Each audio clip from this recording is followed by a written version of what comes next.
morning. This morning video is about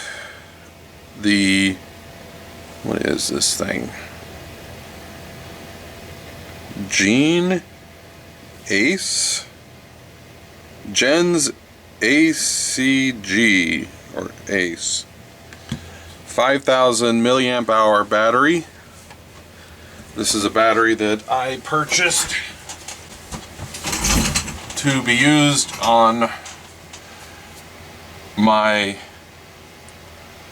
lawnmower, my electric start lawnmower. I had done a previous video about removing the lead acid battery and replacing it with some Lipo battery. Now the ones I used were, at the time in the video, were very old. They were close to 10 years old, and they were just I couldn't get as many starts out of them, so I went and bought this, and I don't remember the price. I'll put that up as a subtitle here. I also bought a charger, which we'll do a video about later. I'm going to cut here to some video I did showing what I did to the lawnmower in order to hook up this battery. Okay, so this is what I've done with my mower since the last video. I have installed a button rated at 30 amps, some 12 gauge wire, a fuse I think is rated at 30, and a Dean's connector so that I can start this with a push button instead of the key, which was becoming flaky.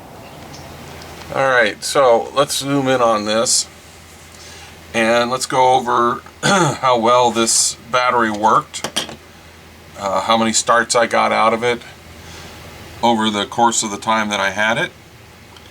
I'll put in here, I don't remember how long I've had it, but first off, it is mid-December, and I finally winterized all my lawn equipment, and in the process of doing that I mowed my lawn one last time, and it was pretty cold, so there were several cold starts. And then when I was winterizing the lawnmower, I went to start it and forgot that I hadn't hooked up the spark plug, so there were several very long attempts at starting, on the order of 10 seconds or longer. So I'll just say that this thing works a whole lot better than the lead acid batteries. It doesn't require constant recharging.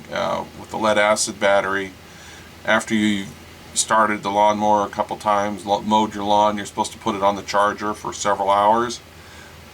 This battery, based on what I've seen, and I don't know how often you mow your lawn, but I mow mine about every 2 weeks. I mean, I could probably use it every week, but I'm lazy and don't like mowing lawns, so I do it about every 2 weeks. And my front yard and backyard grow at different rates. Not really sure why. The backyard gets mowed once for every twice that the front gets mowed, even though there's more grass and it's better looking. So let's look at this battery real quick. We've got some 10 American wire gauge wire on it. This is a 45C battery, so this thing can discharge at a pretty high rate, and it has a balanced charging connector, and I have used Dean's connectors, although at some point I think it came with Dean's connectors on it. I think I would prefer Anderson power poles. Very solid battery. I've got some Velcro on it to hold it onto the lawnmower. I think this actually has some aluminum on here to hold it flat, though it hasn't shown any signs of puffing. And I'll show you what the voltage is in this thing right now. Let's do that. There we go. 12.1 volts. These numbers are not completely accurate. Especially the third cell, this little device always seems to show the third cell as being higher than it actually is. It seems to not actually measure the exact voltage. It does some kind of math. So every single time I've tested this, no matter what the cell or state of charge, it always registers the third cell as high. If you manually check the charge, it's not. It rounds up, so when it says 12.1, or like it says 12.0 right now, it could be anywhere between 11.1 and 12. It doesn't round up at like 12.5 or 11.5. It rounds up at the next voltage up. So, but take that with a grain of salt when I show you these numbers. Okay, let's get these in here. So, when I first got this battery, I charged it up to its maximum, which measured at 12.7. Remember, all voltages were tested with this device, so it's not 100% accurate. Doesn't really matter. And this number is the number of starts I got at that voltage, or some voltage in between. So I got 3 starts at 12.7, 14 at 12.5, 14 at 12.4, 17 at 12.3, but 2 of those were cold starts and 2 of them were long starts, meaning 10 seconds or longer. Actually, the 2 cold starts were also long starts. 4 starts at 12.2 and 3 starts at 12.1. These last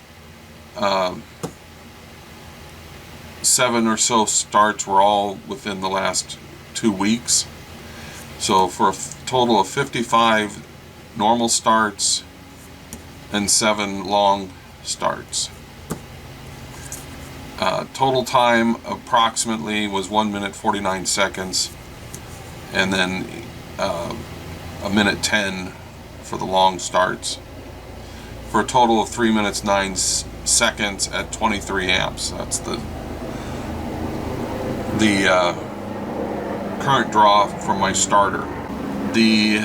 Based on this, and at about 12.1 volts is about approximately 51% of charge. So this battery is only down to about 51%. Based on that, I should be able to get approximately 94 starts out of the battery before it has to be charged. Unlike a lead acid battery, which you really need to keep it always topped up, you don't need to keep the Lipo batteries topped up. Supposedly they're best kept at long term at 50%. I don't normally do that because if I have a battery that I'm using for emergencies or something, I need it at full charge. So, I just keep all my Lipo batteries in a metal box in case they decide to go bad. So the point of this is that if you do this, if you get one of these 5 amp Lipo batteries and you've got a standard push mower with an electric start and no alternator, keep in mind you should not use this on a mower with an alternator because the voltages and the charging is different. You might end up ruining the battery, causing it to catch fire, blow up, who knows. So can't have an alternator. You can go an entire season of mowing, approximately 100 starts. That's if you start your lawnmower and don't shut it off until you're finished mowing, you could get 100 mows out of this thing. And even then, you might even get a few extra.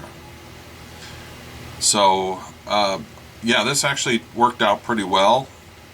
What I'll end up doing is charging this battery, putting it away until spring, and I may top it off in the spring, and then it will last me the entire spring, summer, fall mowing season.